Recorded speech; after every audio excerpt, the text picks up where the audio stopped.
Mightyreacts, back with the reacts. On today's video, we are reacting to the most bizarre deaths ever discovered in fossils.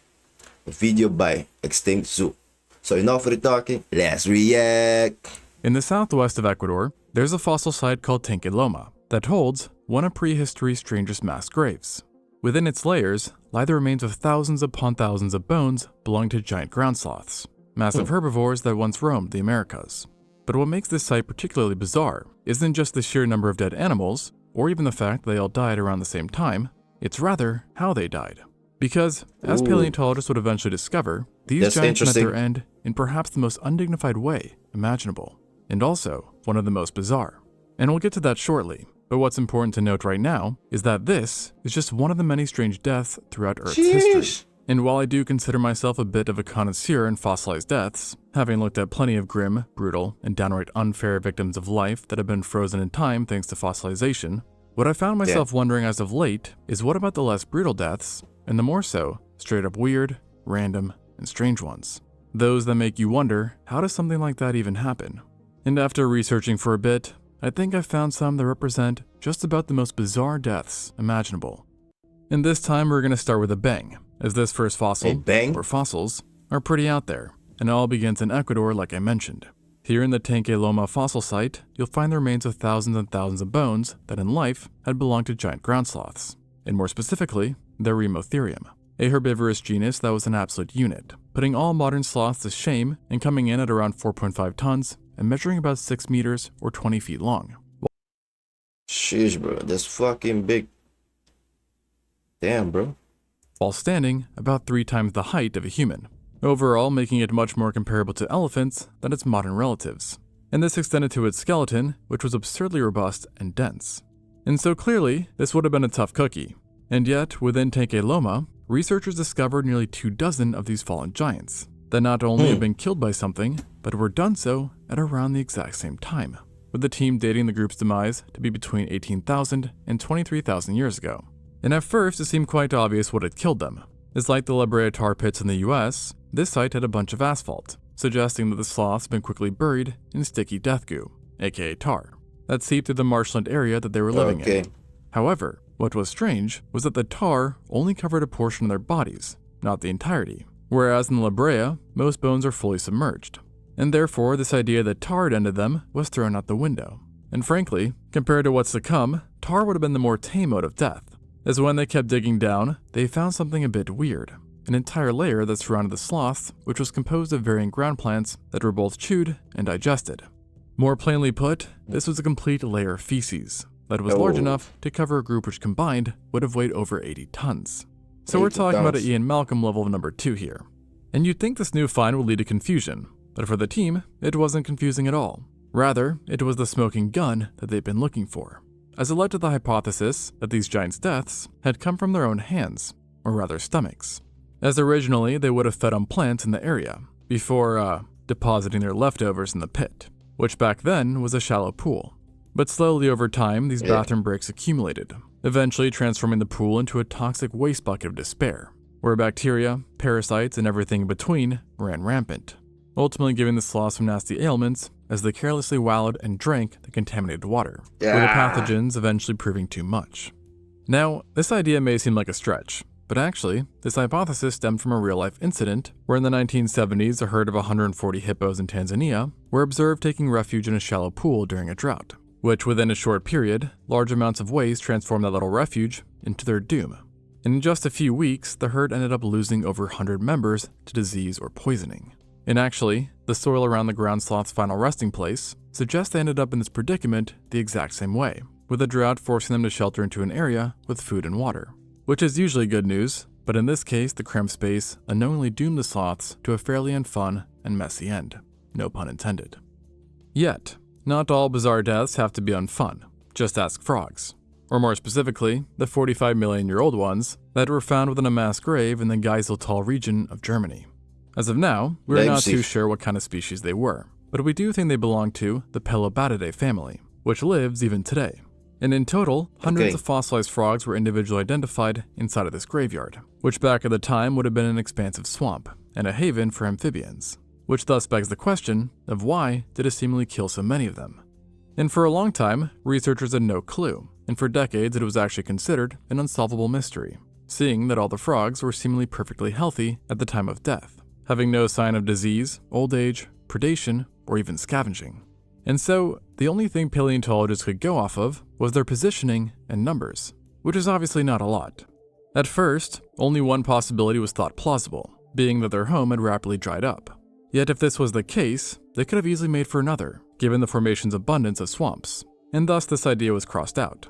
However, a few years ago, after observing living frogs, paleontologists believe they finally have cracked the code to this unsolved dilemma, with the answer essentially being that these frogs got a little too freaky. More specifically, they noticed that among certain extant frogs and toads, that a large source of mortality was mating, as across intense and short breeding seasons, many would often be overcome by exhaustion after or during the deed, and thus leading to them drowning, especially the females who in some groups are often pushed. Bro, shit. Imagine that being freaky and you fucking drown in the water. Damn. Under the water by the dudes. They also realized these Geiseltal frogs likely spent their lives on land, only returning to the swamp to mate, and therefore weren't the best swimmers to begin with, making these fatal freak-offs just that much more common. Damn, bro, these frogs are really being freaky right there.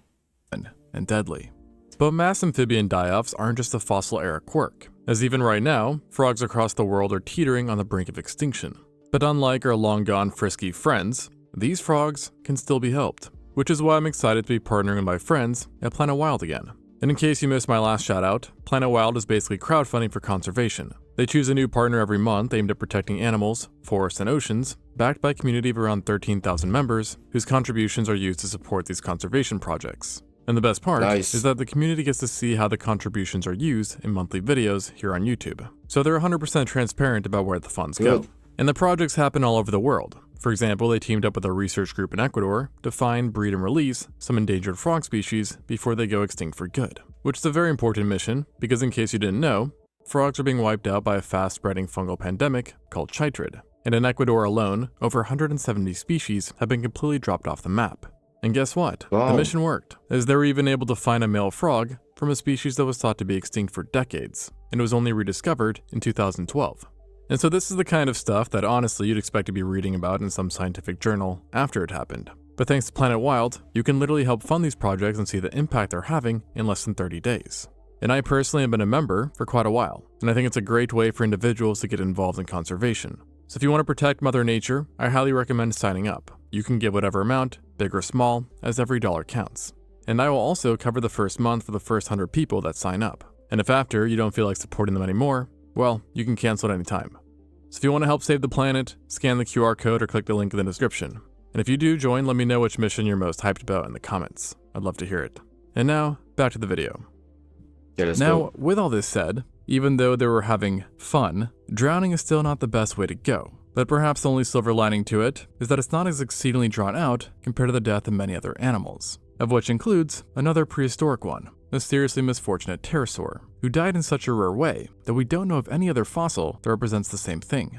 And the pterosaur in question was a Ludodactylus, a fairly large early Cretaceous pterosaur from Brazil. That's a bit interesting in general because it looks almost exactly like what the kid's toy for a pteranodon has become. And another interesting thing about it is the holotype fossil, with the reason being quite evident. Now, it shouldn't take a paleontology degree to tell that something is wrong here, but the specifics are a bit more nuanced. That block you see that has seemingly become a part of the Ludodactylus's jaw is a yucca leaf, of all things, which can actually still be found in various countries today. But this begs the question, how does a leaf end up becoming a part of a pterosaur's body? Well, one may think it was trying to eat it, and then like a sharp Dorito, took it straight to the mouth. Yet, look at those teeth. This guy was obviously no vegetarian. Instead, the paleontologists who discovered this pterosaur reckon that while flying at high speeds, this poor sucker flew straight into a yucca plant. And you know this is terrible news if you've ever encountered this plant before. But for those who haven't, let's just say its leaves aren't nicknamed Adam's needle or the Spanish bayonet for nothing. And actually, some studies have even linked them to an increase in gardening injuries, something that Ludodactylus definitely learned on that fateful day, and the leaf ended up being impaled upon its lower jaw.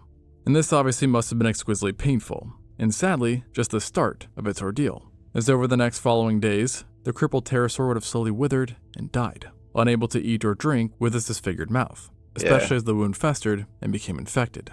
And no doubt it tried to dislodge the green spear, yet its efforts proved fruitless, and ended up dying from this injury.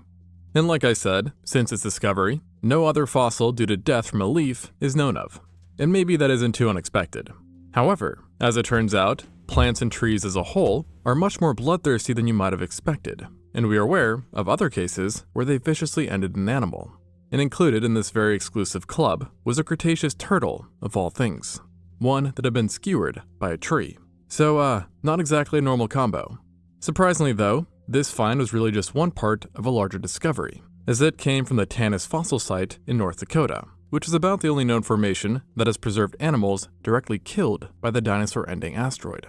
And I think that fits the bill for this video perfectly, seeing that actually being ended by an asteroid is pretty rare, bizarre, and at least based off of the fossils, painful. And to drive this point home, you should know that besides the impaled turtle, other notable deaths included a variety of fish, both salt and freshwater based, that were found mangled together miles inland and had gills stuffed full of molten debris. In other words, they had essentially died inhaling lava. And then on top of that, ant nests were found chock full of asteroid debris, a Thescelosaurus was mummified by ejecta, and many groups of non-avian dinosaurs were found smashed to pieces by violent waves. Sadly though, this is just a few of the many fossils that are probably there, as the site is private, and thus a lot of the found fossils have remained hidden from the public. So who knows what else is out there. But that being said, another interesting detail about deaths in these parts is that the victims were often preserved in 3 dimensions, whereas normally fossils are pressed flat. And this is thought to be a result of the violent waves that clumped many of the victims together, turning them basically into canned sardines. And what's really crazy about all of this is that this formation isn't exactly close to ground zero, being located about 3,000 kilometers or 1,900 miles away from the impact site. So think Cairo to Paris approximately. And so, even when being this far, life in the area still endured massive earthquakes, sage waves as tall as 300 feet or 100 meters, a powerful atmospheric blast, and a hail of microtectites, i.e., gravel-sized bodies of natural glass that are formed during meteorite impacts. So this is all to say, this was a very bad day, and one that was ultimately out of the victim's control, which is similar to a situation seen with a very unfortunate rhino, who experienced its own rare and brutal death. But to observe it, we first have to travel to the Turkish region of Cappadocia, a unique place known for a surreal, almost otherworldly landscape, which features a plethora of strange formations. And its construction wasn't the result of visiting aliens, but instead massive volcanic eruptions of 3 ancient volcanoes, which took place millions of years ago, spewing lava all across the lands, and forming its rugged landscape, which has in turn yielded some interesting finds. The most interesting of which, in my opinion at least, was unearthed in 2012, when scientists located a lone Ceratotherium, which is actually the very same genus to which white rhinos belong to. However, this specimen was no creature still on this earth, instead being an extinct species of the genus, who while being a bit smaller than its living counterpart, was by no means a small fry, having weighed over 2 tons in life. So a real chunkster. And yet, despite its robustness and size, it had been seemingly obliterated, as if it was a bug. The team of paleontologists only found the specimen's head, which was actually remarkably well preserved, but riddled with odd features, including a rough and corrugated surface, while the inside of all of its teeth were exceptionally brittle and corroded, which all pointed to the fact that this rhino was fried, dehydrated, and baked to a crisp all in one. In fact, it was baked so severely that they could only really think of one possibility, given the area, which was that this super unlucky rhino had been caught in a Vesuvius-like eruption that fully engulfed it in a surge of lava exceeding 750 degrees Fahrenheit or 400 degrees Celsius. Oof, it was really big, bro. And so obviously, the pain must have been unimaginable. Yet fortunately, or unfortunately depending on how you view it, it seems that this Ceratotherium didn't have to endure the lava for long, as soon after it was bomb-blasted by a pyroclastic flow. In other words, a fast-moving hot avalanche of gas, ash, and volcanic rock, which combined with the lava ended up completely dismembering the entire rhino's body, and explaining why, despite being found in pristine condition, only the skull was found. And crazy enough, it turns out that prehistoric rhinos in general had a knack for becoming lavafied, as we do know of another case, this time coming from America, wherein a similar situation took place, but just with one slightly stranger twist. You see, in Washington state, a peculiar cave was discovered about 100 years ago that held a very strange shape, being shallow and then possessing what seemed to be two prongs on the top and a protrusion to the left side. And after it looked like a rhino's head. I think so. Obviously. and then possessing what seemed to be two prongs on the top and a protrusion to the left side. And after investigating it for a while, researchers realized that this odd shape wasn't a coincidence, but rather the result of a mold that formed around an actual animal, a rhino. In this case, likely a Diceratotherium, a late Oligocene to Miocene North American genus. Now, it is quite hard to believe that a fossil can be a cave and vice versa, but remnant bones nearby belonging to this beast support the idea, along of course with the aspect that the cave was perfectly shaped like a deceased upside-down rhino. And what's really interesting is that it being upside down was actually a key aspect to figuring out what happened, as this is often what we see in deceased, somewhat large animals that are bloated and floating on water, which is pretty specific. Yet it's this specificity that gave paleontologists their likely story on what occurred to this poor rhino. The presumption is that one day while wallowing in a water source, the rhino was rudely interrupted by a volcanic eruption that sent lava flowing straight towards it. But at the same time, the lava wasn't exactly super fast, and it likely died from the indirect heat and gases before the lava even touched it. Hey, one thing though, you cannot control the mother nature, bro. So, yeah. Which is inarguably even more painful and drawn out demise. But anyways, now dead, the ancient rhino would have started bloating and floating on top of the water, giving it the classic upside down pose. And then, when the lava finally reached the water, and thus the body, it enveloped the rhino in a hot tomb, while the water outside quickly cooled the lava down, forming a natural mold, which was then buried. And then over millions of years, erosion from wind essentially cut the mold in two, exposing it to the world and completing its formation into a full-fledged cave. And so, this obviously sucks for the rhino, but I, for one, after learning about this specimen, have become a bit hopeful that one day we might discover a dinosaur cave as well. But something tells me the odds. Hey, that's completely true, bro. If all the dinosaurs die and so, I think there are dinosaur caves. So of that aren't exactly great. And maybe unfortunately, soon the odds aren't great either when it comes to figuring out another case of exceedingly rare prehistoric deaths. Ones that this time involve a creature not far from home, so to speak, the Australopithecus. And no, I'm not talking about the specimen Lucy, who likely experienced her own unlucky demise, having fallen from a tree, but rather I am talking about AL333, a vast collection of bones and teeth that have become known as the First Family. Located in the Afar Triangle of Ethiopia, this find was dated all the way back to 3.2 million years ago, and contained the remains of possibly over 17 different Australopithecus specimens, who differed in ages, but all came from apparently the same family. And you cannot even begin to imagine just how rare it is to find a group of early hominins that died in the exact same spot and at the exact same time, leading to, unsurprisingly, mass interest in the discovery, and making it by default one of the rarest fossilized deaths we know of. But it's not just what they've found that makes this site rare, but also the nature around their deaths. Because though we aren't sure what exactly happened, the likeliest possibilities are both rare and unusual. Originally, the hypothesis was that the deaths were because of a flash flood, which is actually quite common as far as mass deaths go. Yet tests on the sediments around the area largely discredit this idea, and therefore a new idea was put forth, one that hypothesized a much more grim and unique possibility, which was that this site was the location of a one-of-a-kind massacre, one that was carried out not by other hominins, but literal man-eaters. The question is though, which one? And given the sheer amount of hominins that died, we're pretty confident it had to be a pack hunter, leading to giant ancient hyenas being a prime suspect. But the problem with that idea is that they are vicious bone munchers who happen to leave very little in evidence behind. And thus, the focus was shifted to that means the hyena's teeth is very, very powerful, that they can eat the bones and everything. To other potential suspects, chiefly large felines, who are known to both hunt in packs and to surplus kill, meaning that they hunt for more food than they can actually eat. And this further checks out when you realize that these guys avoid bones when they can, but will often still get a calcium boost here and there through the odd bone slipping down their throats.